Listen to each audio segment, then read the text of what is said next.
FELDA not informed of land ownership transfer issue.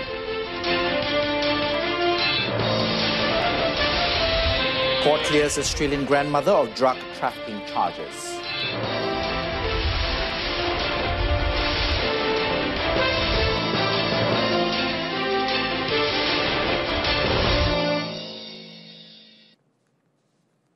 You're watching the evening edition of News on 2. Good evening, I'm ADRIAN.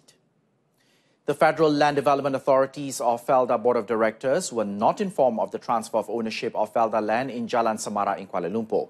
National FELDA Settlers Chief Samsudin Uthman said the board were not only notified of the proposal to develop the land by the previous FELDA management. According to Samsudin, it included a suggestion to develop a commercial centre consisting of a hotel that could contribute to FELDA's revenue. The board of directors approved the project but were not informed of who would be developing it. Samsudin stressed that the board did not know the details behind the Kuala Lumpur Vertical City project and that the previous FELDA management failed to be transparent in making a business decision. Ini FELDA, semasa FELDA, kita melantik FIC. FELDA Investment Corporation merupakan anak syarikat FELDA, dan memang peringkat awal ada perbincangan dalam lembaga menyatakan bahawa hasrat nak membangunkan tanah di Semarak tu dengan bangunan hotel sebagainya lah. Jadi itu saja yang dimaklumkan kepada lembaga, dan kita memikirkan kerana keperluan zaman sekarang ni mungkin elok jugalah kalau nak dibangunkan dengan lebih standard lagi kan. Kita nak macam tu, itu tujuan kita. Pengurusan kerja-kerja lain tu FIC dia buat. Dia terus buat perjanjian, buat apa, kita di peringkat board pun tak tahu cerita ni. Samsudin sits on a FELDA board and represents the Settlers Consultation Committee, which represents some 112,635 settlers from 317 FELDA settlements nationwide. FELDA Chairman Tan Sri Shahrir Abdul Samad has vowed to do whatever it takes to get back their land at Jalan Semara. He said although this was the most challenging case, he was committed towards bringing FELDA back to its original path. Tan Sri Shahrir explained that he now has to deal with a loss of confidence in the organisation from all quarters, including the settlers as well as banks who are making it difficult for FELDA to gain funding. This is in light of FELDA's previous case involving the Grand Plaza Kensington Hotel in London and Merdeka Palace Hotel in Kuching, Sarawak, following which the FELDA management opted to sell its existing non-performing assets to cut its losses. With regards to the Jalan Semara land deal, Tan Sri Shahrir said FELDA will attempt to revoke the full power of attorney from Synergy Promenade while registering its caveat on the lands involved. Meanwhile, police will summon ex-FELDA chairman Tan Sri Mohamed Isa Samad to assist its investigation into the FELDA's Jalan Semara land next week.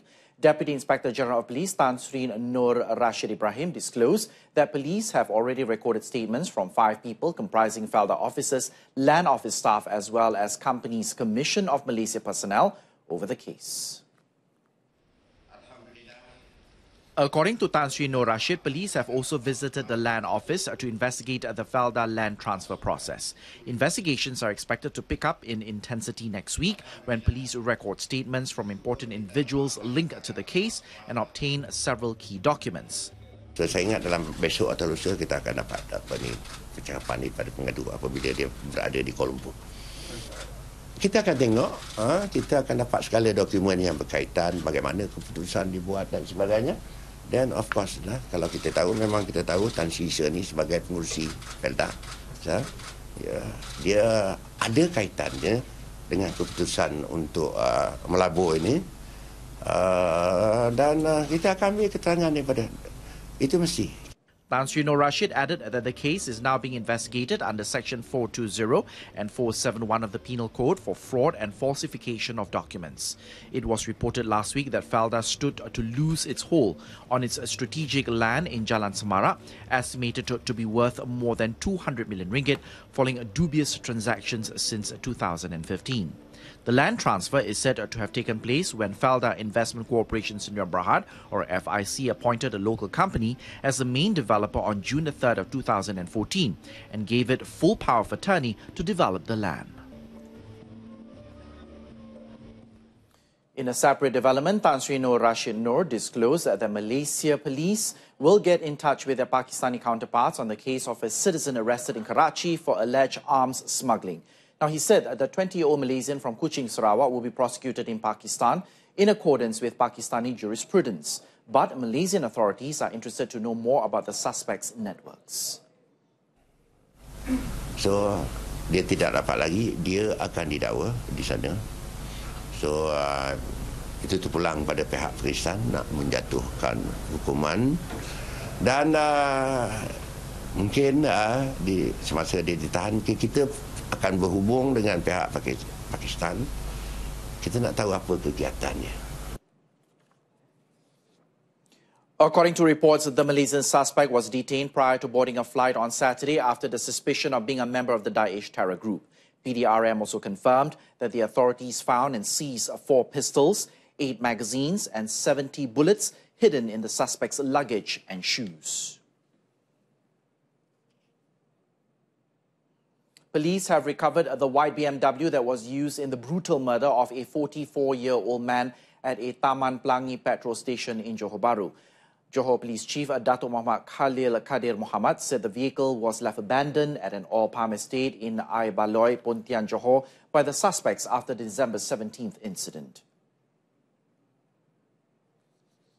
Dato' Muhammad Khalil said the car, which was considered one of the 2 murder weapons used in the incident, was spotted by members of the public at 3 p.m. yesterday.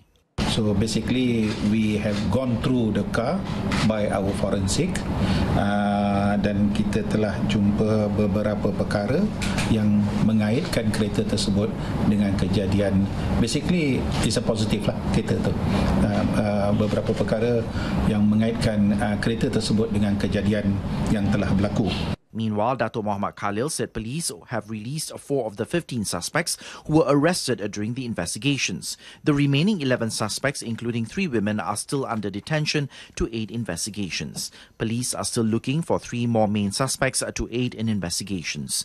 On December the 17th, the victim, identified as a triad member, was savagely attacked by 4 men. He was dragged and stabbed by 4 suspects before being run over with a white BMW twice at the petrol station. A lawyer for Australian grandmother Maria Elvira Exposto, who was on trial on drugs charges in Malaysia, told journalists on Wednesday that she had been cleared of any wrongdoing. Now, her lawyer, Tan Sri Muhammad Shafi Abdullah, said she was the victim of an online romance scam and had been tricked into carrying the drugs. The court believed the testimony of Maria in that she was an innocent carrier. She was tricked into carrying the bag because of what we now call the internet scam, the internet romance.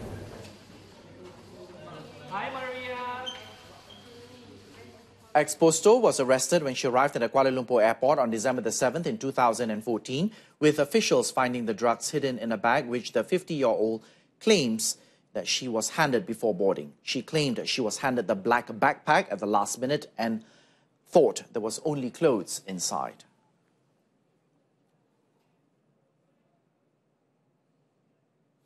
A 50-year-old trader pleaded not guilty to the charge of raping his own daughter at the Pulau Pinang Sessions Court. Now, the charge was read by an interpreter before Judge Irwan Swinburne.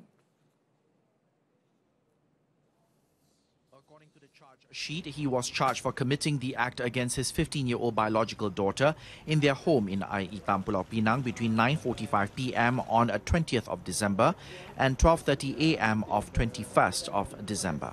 The prosecution was conducted by Deputy Public Prosecutor Farah Aimi Zainul Anwar, while the accused was unrepresented. Judge Irwan Swinburne did not allow the accused bail and set 29th of January for case re-mention and for the submission of the victim's medical report. The accused was prosecuted under Section 376, Subsection 3 of the Penal Code, which carries a maximum prison sentence of 30 years or up to 10 lashes. A retail shop owner was charged at the Kota Tinggi Sessions Court today for the alleged murder of a man at Kampung Baru Sungai Mas, Bandar Penawa, earlier this month. Now, no plea was recorded after the charge was read in front of Senior Magistrate Zaliha Muhammad Yusof. 29-year-old Elemi Azwan Sanib was alleged to have committed the offence under Section 302 of the Penal Code, which carries the mandatory death sentence by hanging. The accused was charged with the intention of killing the 24-year-old man between December the 3rd to December the 14th between 7:30 p.m. and 12 p.m. at Jalan Kampung Baru, Sungai Mas, Penawa, Kota Tinggi in Johor. The case is being handed to Deputy Public Prosecutor Nur Dayana Mohamed, while the accused was unrepresented. Zaliha said January 20th of 2018 for case remention while waiting for the chemical report to be completed. A man was burned to death when his car exploded in flames in an accident at kilometer 41 along the north-south highway near Kulai in Johor about 6 a.m. today. Now, the victim, Mohamed Rusdi Yaakob, 29, died at the scene of the accident as he was trapped in a burning car. According to the report from the Kulai Fire and Rescue Department, the car was completely raised in the fire when the firemen arrived on the scene. Two more victims, Salwa Atasha Muhammad, 30, who was also the deceased's wife, as well as the couple's daughter, Nuraisha Sophia, 3, escaped unharmed and were sent to the Kulai hospital for treatment. The cause of the accident is still being investigated.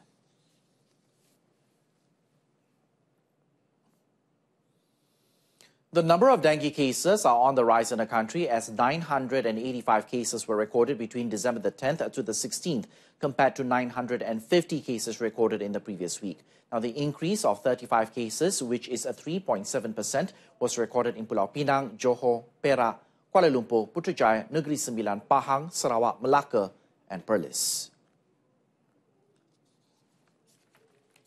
According to Health Director General Datuk Dr. Nur Hisham Abdullah, the cumulative number of dengue cases recorded from January to December 16th this year is 81,790. It is a marked decrease of 16.9% or 16,648 cases compared to the same period in 2016, which was 98,438 recorded cases.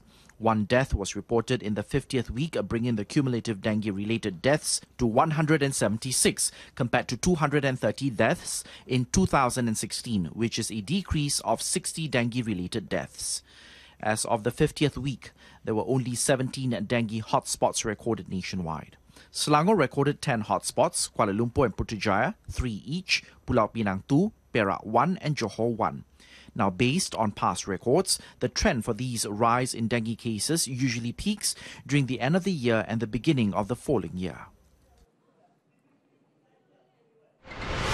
Coming up, PDRM forms Language Centre to equip officers to be multilingual. You're watching News on 2. Stay with us.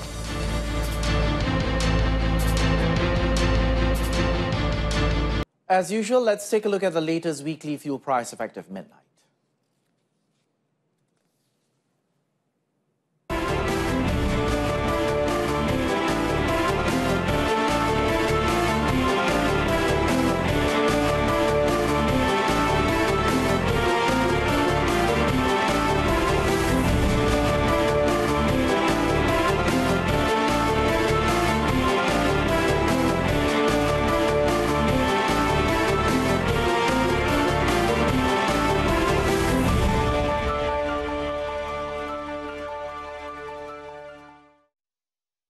Inspector General of Police Tan Sri Muhammad Fuzi Harun has ordered for a language centre to be established at the PDRM College Maktab PDRM to produce officers and personnel who can converse in multiple languages. Now, according to Deputy Inspector General of Police Tan Sri Nur Rashid Ibrahim, besides being an advantage, it also can simplify tasks and facilitate investigations, primarily in cases involving multiple races and foreigners.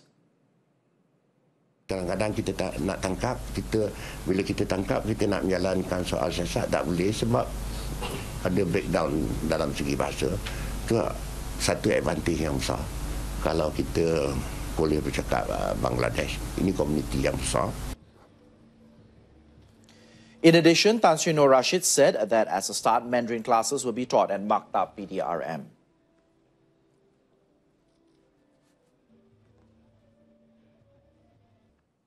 The Jelebu Community College in Negeri Sembilan will become a one-stop centre for students from the Orang Asli community to encourage their participation in technical and vocational training, or TVET. Now, the director, Muhammad Aznur Aziz, said efforts are currently underway to actively engage them. Muhammad Azno Aziz said the college is located in Banjaran Titiwangsa, near the biggest Orang Asli settlement, to ensure easy access. Efforts are also underway through the National Blue Ocean Strategy, along with other government agencies, to increase exposure and attract the Orang Asli community to obtain TVET training. Kita mempunyai program-program yang bersesuaian dengan kehidupan mereka itu sendiri. Contoh dia teknologi pembinaan. Mereka pun ada teknologi dia sendiri dan mereka pun ada ciri-ciri yang hebat. Jadi kita tengok di sini apabila kita buka permohonan kepada masyarakat orang asli, kita memberi sekali pendedahan dan juga pemahaman. Yang mana benda yang kita offer ni sebenarnya sekali tak jauh daripada apa yang mereka dah ada. Cuma diberi dalam bentuk yang lebih rasmi. So far, 5 of the 6 former Orang Asli students of the college have gone on to pursue higher education, while 1 more is working in the industrial sector. The Jelebu Community College offers certificate courses, namely the Certificate of Food Processing and Quality Control, Computer and Networking Systems, Building Construction Technology, Electrical and Basic Food Processing Technology. Applications can be made online through the website and the telephone numbers shown on your screen or at the nearest community college.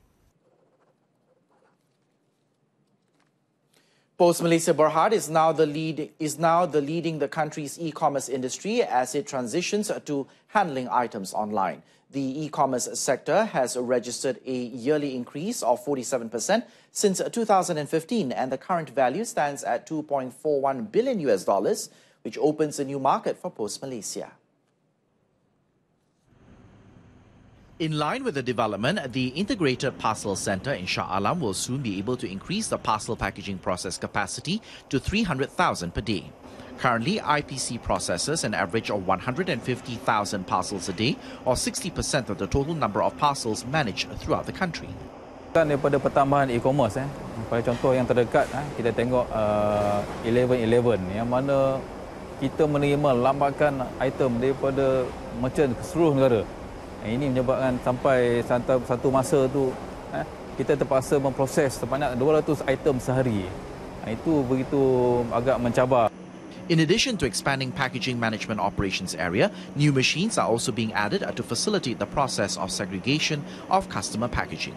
This, amongst others, will provide more employment opportunities for those interested in joining Post Malaysia Berhad. The operating hours of light rail transit or LRT, the monorail, mass rapid transit MRT, rapid transit bus or BRT, and rapid KL bus services to some stations will be extended until 2 a.m. on Monday to accommodate users welcoming New Year 2018. The Kelanajaya LRT services for KLCC and Masjid Jamek stations will be extended until 2 a.m. while the Pasar Seni, Ampang Park and USJ 7 stations will end at 1 a.m. Prasarana, in a statement, said the Masjid Jamek and Bandaraya stations for the Sri Petaling LRT route will end its service at 2 a.m. The monorail operations at Bukit Bintang station will end at 1 a.m., while the Bukit Bintang, Mutiara Damansara and Pasar Seni MRT services will also end at the same time. The BRT service for Mentari, Sunmed, Sunomonash, South Key USJ 1 and USJ 7 stations will cease operations at 1 a.m. while Sunway Lagoon and Sunway Setia Jaya stations will end at 2 a.m. The last rapid KL bus will depart at 2 a.m. for several routes. Prasarana advised city residents attending New Year's Eve events to use MyRapid or Touch and Go cards for travel, car park facilities at Park and Ride, and to comply with the authorities' instructions. And that concludes this evening's edition of News on 2. In our top story, FELDA not informed of land ownership transfer issue. Join us again at 12:30 tomorrow afternoon for more updates. I'm ADRIAN. Thanks for watching. Tamil Bulletin up next. It's a name synonymous with toughness, with reliability, a name that inspires confidence, respect. Jean-Claude Van Damme. And when you hear it, you know exactly